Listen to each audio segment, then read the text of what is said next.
سردی ہر ایک کے لیے خوشی کا باعث نہیں ہوتی۔ اپنے آس پاس لوگوں کا خیال رکھیں۔ رب کی رضا کے لیے لوگوں کے ساتھ خوبصورت معاملہ کیجیے۔ نہ جانے رحمت کے کس قطرے میں پھول برسے تم پر، اور کون سا قطرہ موتی بن جائے۔ ہر لمحے اللہ پاک کے دھیان میں رہا کرو۔ میں واقعی بہت امیر ہوں، کیونکہ میرے پاس وہ چیزیں ہیں جو کبھی پیسے سے خریدی نہیں جا سکتیں۔ میرے پاس محبت کرنے والے لوگ ہیں، میرے لیے دعائیں کرنے والے ہونٹ ابھی سلامت ہیں، میری فکر میں گھلنے والے انسان ابھی میرے ساتھ ہیں، جو کہ دنیا کے کسی شے سے زیادہ قیمتی ہیں۔ الحمدللہ۔ انسان پریشانیوں کی گنتی کا ماہر ہے، لیکن نعمتوں کا حساب رکھنا بھول جاتا ہے۔ الحمدللہ علی کل حال۔ وہ وقت بھی گزر گیا، یہ وقت بھی گزر جائے گا، انشاءاللہ العزیز۔ تم اس وقت تک کسی کو گنہگار ہونے کا طعنہ نہ دو جب تک تمہیں یقین نہ ہو جائے کہ تمہارے اپنے گناہ بخشے جا چکے ہیں۔ جو اللہ کو چنتا ہے اللہ اسے چن لیتا ہے۔ وہ اتنا پاک ہے، جسے چنتا ہے اسے پاک کر دیتا ہے۔ عشق والوں کو وہ اپنی راہ میں قربان ہونے کے لیے چنتا ہے، محبت والوں کو اپنی رضا میں راضی رہنے کے لیے چنتا ہے، صبر والوں کو اپنی راہ میں آزمائش سے گزر کر پاک ہونے کے لیے چن لیتا ہے۔ در حقیقت انسان اپنی زندگی میں جانے کس کس چیز سے بھاگ رہا ہوتا ہے، کبھی دن سے، کبھی رات سے، کبھی لوگوں سے، کبھی یادوں سے، کبھی باتوں سے۔ کبھی انسان ان لوگوں کی باتوں سے بچنے کے لیے یہ تمنا کرتا ہے کہ جلدی سے رات ہو جائے، اور کبھی رات میں یادوں کے شور سے گھبرا کر دن کے طلوع ہو جانے کی آرزو کرنے لگتا ہے۔ در حقیقت تو وہ اپنے اندر کے دکھوں سے بھاگ رہا ہوتا ہے، وہ دکھ جو دن اور رات میں فرق نہیں جانتے۔ وظیفہ صرف شکر کا کیا کرو کہ یا رب العالمین تیرا شکر ہے۔ جب کوئی پریشانی ہو تو الحمدللہ پڑھنا شروع کر دیا کرو، اللہ تکلیف دور کر دے گا۔ واشکروا لی ولا تکفرون۔ پریشانیاں ہر ایک کی زندگی میں موجود ہیں، کوئی بھی ایک مکمل پرفیکٹ زندگی نہیں گزار رہا۔ بس فرق وہاں پہ آتا ہے جب انسان اپنے معاملات اللہ کے حوالے کرتا ہے اور مطمئن ہو جاتا ہے اور کہتا ہے حسبنا اللہ ونعم الوکیل۔ اخلاص ایسا مخفی کام ہے جس کی نگرانی صرف ضمیر کرتا ہے۔ الفاظ وہ نہیں ہوتے جو آپ منہ سے نکالیں، بلکہ الفاظ وہ ہوتے ہیں جو کسی کے دل میں اتر جائیں۔ الفاظ کا ذخیرہ تو ہر انسان کے پاس ہوتا ہے، مگر بہترین الفاظ کا چناؤ اس انسان کو انمول بنا دیتا ہے۔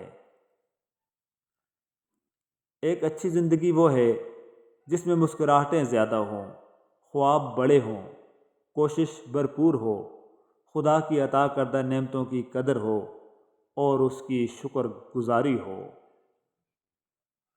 زندگی صدیوں، سالوں، مہینوں یا دنوں میں نہیں بدلتی، زندگی اسی لمحے میں بدل جاتی ہے جس میں آپ زندگی بدلنے کا فیصلہ کر لیتے ہیں۔ ناشکری کی کیفیت میں گرے ہوئے لوگ کبھی خوش نہیں ہو سکتے۔ جو کسی کا برا نہیں چاہتے ان کے ساتھ کوئی برا نہیں کر سکتا، یہ میرے رب العزت کا وعدہ ہے۔ شخصیت بن کر جیو، شخص بن کر نہیں، کیونکہ شخص تو خاک ہو جاتے ہیں لیکن شخصیت زندہ رہتی ہے۔ وہ جب راضی ہوتا ہے تو ہر چیز کا وسیلہ بنا دیتا ہے۔ نصیب ہار جاتا ہے لیکن دعا ہمیشہ جیت جاتی ہے۔ بس یقین کے ساتھ اللہ سے مانگتے رہو، وہ رب تمہیں کبھی مایوس نہیں کرے گا۔ ہمارے پاس کئی راستے تھے، لیکن ہم خدا کی سمت چلے تو قرار تک پہنچے۔ خدا کی دہلیز پر ٹھہرنا میری ساری محرومیاں مٹا گیا، میری زندگی کی تاریکیوں کو ایک چراغ روشن تھما گیا۔ ہمارے معاملات ہمارے ہاتھ میں نہیں ہوتے، مگر اطمینان رکھیں جس کے ہاتھ میں ہوتے ہیں وہ بڑا رحیم و کریم ہے۔ فاصلہ عشق کی شدت کو بڑھاتا ہے۔ اللہ نے کعبے کو مدینے سے الگ رکھا ہے۔ کون کہتا ہے دعا سے کچھ نہیں ہوتا، مانگنے کا طریقہ ہو تو کیا نہیں ملتا۔ اللہ سے تو کچھ نہیں چھپتا، وہ تو دعائیں بھی سن لیتا ہے جو زبان پر آئی بھی نہیں ہوتی۔ وہی تو ہے جو بن مانگے عطا کرنے پر قادر ہے۔ اگر کوئی چیز تقدیر میں نہیں بھی لکھی تو پھر بھی دعا ضرور کرنی چاہیے، کیونکہ تقدیر کے سامنے ہم بے بس ہیں، تقدیر لکھنے والا تو بے بس نہیں۔ تیری قدرت کو میں سمجھوں میرے اوقات نہیں یا رب، مجھے سب کچھ عطا کرنا، بس ایک گمراہ نہ کرنا۔ یہ دنیا اللہ کی ہے، لیکن یہ دنیا اللہ والوں کو راس نہیں آتی۔ مگر تم غمگین مت ہونا، دنیا کا ساتھ ہونا اہم نہیں۔ اگر تمہارے پاس اللہ کا دیا قرآن ہے اور اللہ کا ساتھ ہے، اہل قرآن ہی در حقیقت اصل فلاح کے حقدار ہیں۔ کسی شک میں مت پڑنا، منافقین کے دھوکے میں مت آنا۔ یہی ہے واحد کلام اللہ، ذالک الکتاب لا ریب فیہ۔ رسول اللہ صلی اللہ علیہ وآلہ وسلم نے فرمایا، بندہ جب کہے الحمدللہ کثیراً، اللہ کی بہت ہی تعریف، تو اللہ فرماتا ہے لکھو میرے بندے کے لیے بہت ہی رحمت۔ اللہ سے رجوع کرنے میں کیسی جھجک، اس کے پاس گزرے ہوئے کل کی معافی بھی ہے اور آنے والے کل کا انعام بھی، وہ تو بڑا غفور الرحیم ہے۔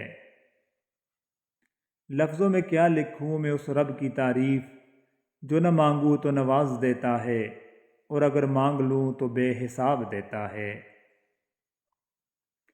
شکر ادا کرنے کی وجہ نہیں ڈھونڈنی چاہیے، بلکہ عادت ڈال لینی چاہیے، کیونکہ شکر گزار لوگوں سے اللہ بڑی محبت کرتا ہے۔ کیا آپ جانتے ہیں کوئی بھی چیز انسان کے دل کو اتنی زندہ نہیں کر سکتی جیسے قرآن مجید کرتا ہے؟ بے شک امام غزالی رحمۃ اللہ علیہ فرماتے ہیں کہ سب انسان مردہ ہیں، زندہ وہ ہیں جو علم والے ہیں۔ سب علم والے سوئے ہوئے ہیں، بیدار وہ ہیں جو عمل والے ہیں۔ تمام عمل والے گھاٹے میں ہیں، فائدے میں وہ ہیں جو اخلاص والے ہیں۔ سب اخلاص والے خطرے میں ہیں، کامیاب وہ ہیں جو تکبر سے پاک ہیں۔ دوزخ میں لے جانے والی دولت سے وہ غریبی ہی بہتر ہے جو جنت کی راہ پر چلا دے۔ قرآن مجید پڑھا کریں، کیونکہ ہمارے پاس جینے کے لیے کچھ رہے نہ رہے، مرنے کے لیے تو کچھ ہونا چاہیے۔ انسان بھی بڑی عجیب چیز ہے، پیسہ کماتے کماتے صحت سے ہاتھ دھو بیٹھتا ہے، اور جب صحت پا لینے کے لیے سارا پیسہ لٹا دیتا ہے۔ جیتا ایسے ہے کہ جیسے مرنا ہی نہیں، اور مر ایسے جاتا ہے کہ جیسے کبھی جیا ہی نہیں۔